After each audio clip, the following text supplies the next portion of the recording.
আসসালামু আলাইকুম প্রিয় ভাইরা, আশা করি সকলে ভালো আছেন, সুস্থ আছেন। আজকে একটি গুরুত্বপূর্ণ তথ্য শেয়ার করব, সেটা হলো ব্যাংক অ্যাকাউন্ট সম্পর্কে। আমরা যারা সিঙ্গাপুর থেকে একেবারে চলে আসি, তাদের যে ব্যাংক অ্যাকাউন্টগুলো আছে সেইগুলো আমরা অনেক সময় অ্যাক্টিভ রেখে চলে আসি।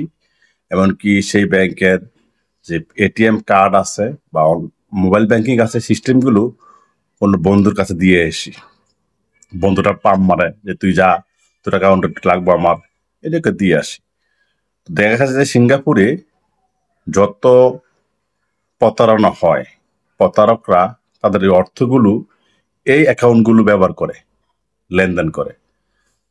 অর্থাৎ যারা সিঙ্গাপুর থেকে একেবারে চলে আসে তাদের অ্যাকাউন্টগুলোর মাধ্যমে প্রতারকরা তাদের অবৈধ ইনকাম, মানি লন্ডারিং অথবা তাদের যে প্রতারণার অর্থ আছে সবগুলো ওই অ্যাকাউন্ট ইউজ করে লেনদেন করে। পুলিশ দেখেছে যে যেসব অ্যাকাউন্টগুলোতে প্রতারণা করে মানুষের কাছ থেকে টাকা নিছে, ধরেন আপনার কাছ থেকে প্রতারণা করে $10,000 নিয়েছে প্রতারক যে অ্যাকাউন্টে, তখন যে ব্যক্তির টাকা নিয়েছে সেই ব্যক্তি পুলিশ রিপোর্ট করলো ওই অ্যাকাউন্টের বিরুদ্ধে।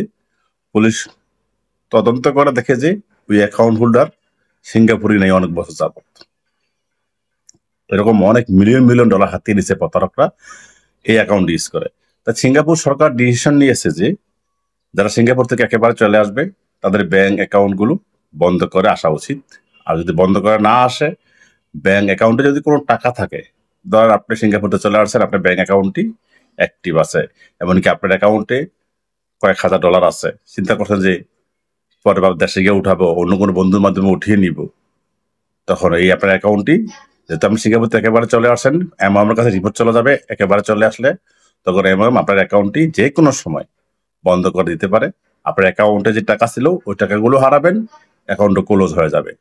তা আপনি যদি সিঙ্গাপুর থেকে একেবারে চলে আসেন তাহলে ব্যাংক অ্যাকাউন্টের সমস্ত টাকাগুলো তুলে অ্যাকাউন্টটা ক্লোজ করে আসলেই সবচেয়ে বেশি ভালো হয়। তাহলে প্রতারকরা আপনার অ্যাকাউন্টটি ব্যবহার করে তাদের মিলিয়ন মিলিয়ন ডলার ট্রান্সফার করতে পারবে না, লেনদেন করতে পারবে না। এতে সিঙ্গাপুরে প্রতারণা অনেক অংশেই কমে যাবে। কারণ প্রতারকরা তো তাদের অর্থ লেনদেন করার জন্য কোনো অ্যাকাউন্ট পাবে না, তখন তারা কিভাবে অর্থ লেনদেন করবে? হয় তারা সরাসরি নিতে বলবে অথবা নিজস্ব অ্যাকাউন্টে নিতে বলবে। প্রতারকরা যদি তাদের নিজস্ব অ্যাকাউন্টের অর্থ লেনদেন করে তাহলে পুলিশ রিপোর্ট করলে তারা ধরা পড়ে যাবে। সেই কারণে তারা এই চক্রটা কাজে লাগায়। তা আপনাদের কাছে অনুরোধ করবো, যারা সিঙ্গাপুর থেকে একেবারে চলে আসবেন তারা ব্যাংক অ্যাকাউন্টের সমস্ত টাকাগুলো তুলবেন, তুলে আসলে আপনার অ্যাকাউন্টটা যে কোনো সময় অ্যামাউন্ট থেকে বা ব্যাংক অফিস থেকে বন্ধ করে দিতে পারে। এই প্রতারণা প্রতিরোধ করার জন্য সিঙ্গাপুর সরকার এই ডিসিশন নিয়েছে।